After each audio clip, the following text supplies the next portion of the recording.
Voltamos. No segundo bloco, nós falamos sobre a questão da obsessão e agora vamos ver mais um pequeno trecho de um filme, o filme Ghost, onde aparecem umas cenas bem interessantes sobre o fenômeno obsessivo. E já já voltamos.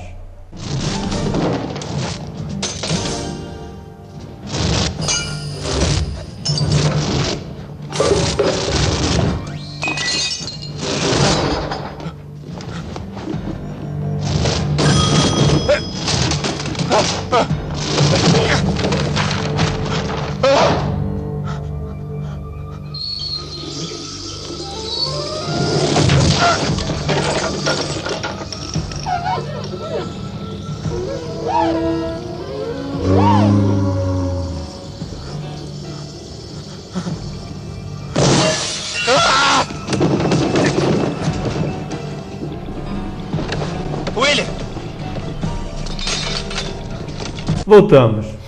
Nesse filme, Dodds, nessa cena, nós vimos que o espírito causava uma série de perturbações, não apenas perturbações emocionais, como classicamente a gente vê nas obsessões, mas movimentava os objetos. É possível que isso aconteça?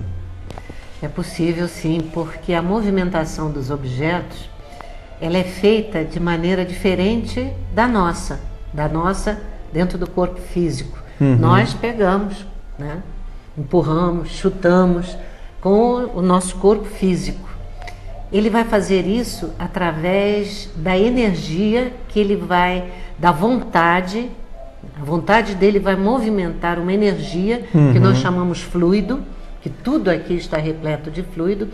O espírito aprende a movimentar aquilo e aí pode fazer, pode jogar a gente contra a parede, pode... As mesas girantes, o que eram, né? Quando se começou o estudo da então, nesse caso, Doris, aprender a manipular os materiais, como você falou anteriormente, não está ligado a uma questão moral, mas a uma inteligência, a um treino que ele faz. E ele faz isso para assustar mais ainda, aumentar o seu repertório de coisas que assustem de fenômenos, entre aspas, que ele ocasiona para fazer, para tumultuar, né? Para tumultuar, para fazer medo, enfim, para que aquela pessoa, em primeiro lugar, perceba que tem alguma coisa muito estranha ali, né? E muitas vezes, por esse despertamento, ela até para se proteger, vai procurar um esclarecimento, um entendimento daquilo, né? Esperamos, né? Mas uma coisa que a gente tem que ter muito cuidado, uma professora minha de psicologia falava que nós não podemos confundir fome com depressão, porque são duas coisas diferentes. Eu morava lá no Rio e no meu apartamento pegava muito sol à tarde e o móvel de madeira ficava estalando por um processo natural de dilatação dos corpos. E aquele barulho, algumas pessoas ficavam assustadas, mas o que é isso? E eu na casa de espírito achavam que tinha alguma coisa acontecendo. Não, olha, é só a dilatação natural da madeira, porque fenômenos comuns não podem ser confundidos com obsessão, para que a gente tenha também tranquilidade de viver a nossa vida. Agora, Doris, há aqui uma pergunta. A obsessão sempre existiu ou ela passou a existir após o espiritismo? É excelente essa pergunta, né? Porque, chegou para a gente. Veja, sempre existiu. Só não estava estudada, só não estava esclarecido como um efeito, né, entre duas criaturas, simplesmente em dimensões diferentes, mas a mediunidade, a capacidade de percepção extrasensorial, como se chama também, né? Chamam os técnicos, chamam assim, né? Os parapsicólogos, enfim, paranormalidade, tudo isso tem uma série de termos para essa faculdade nossa, né, que todos temos, desenvolvida ou não, mas todos temos. Sempre existiu desde que o homem é homem, desde que existem espíritos encarnados e desencarnados, que existe, a gente não sabe de quando, a partir de quando, existe esse problema da obsessão.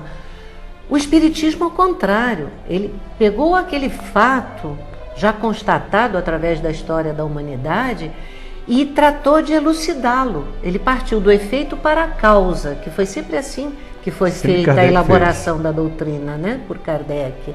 Então, usando a parte científica da doutrina espírita, ele chega a essa causa de inter-relação não harmoniosa entre espíritos em dois níveis de vida diferentes.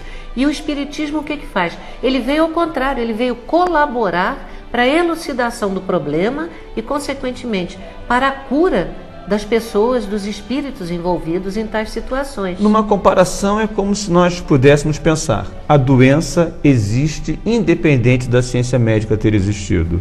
Havia pessoas doentes, havia pessoas obsidiadas.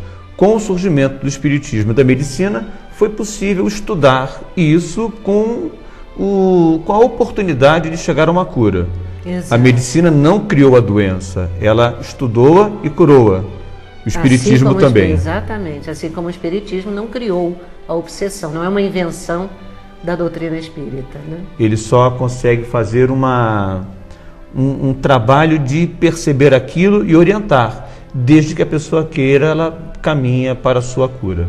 E é interessante como muitas vezes vão se unir essas duas ciências, né? A ciência espírita e a ciência humana no campo da medicina. Porque o grau, falamos do grau da obsessão, ele pode ir a um tal nível de causar desequilíbrio físico, não só mental, mas físico. É isso, inclusive, uma pergunta que chegou aqui para nós: se existem doenças que podem surgir, doenças no corpo mesmo, que podem surgir a partir da obsessão, ou se a obsessão já é uma doença?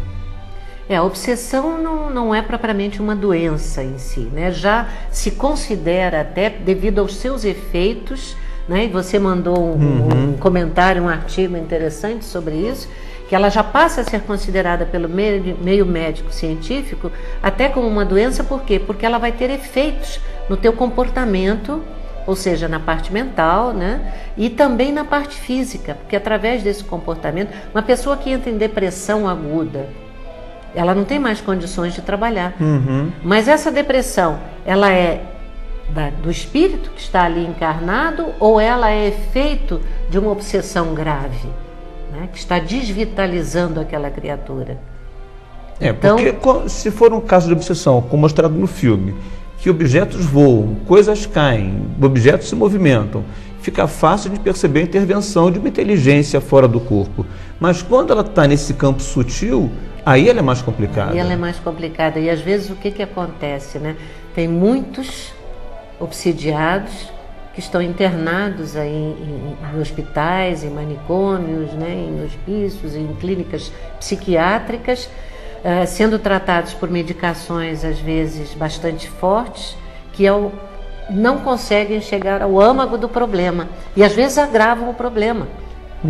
Porque o encarnado tem a sua mente física, além da perturbação espiritual, ele tem a perturbação medicamentosa.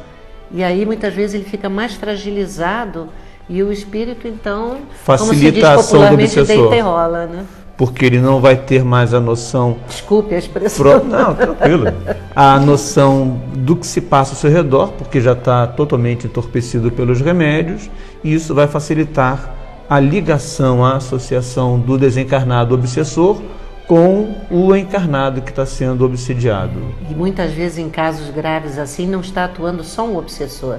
Existe o comandante, que é aquele que tem ligação direta, né, entre eles, e ele muitas vezes coloca outros que simplesmente são afinizados com aquela sintonia, e ele agrega aquelas outras criaturas, né, desencarnadas, para causar ainda um efeito maior.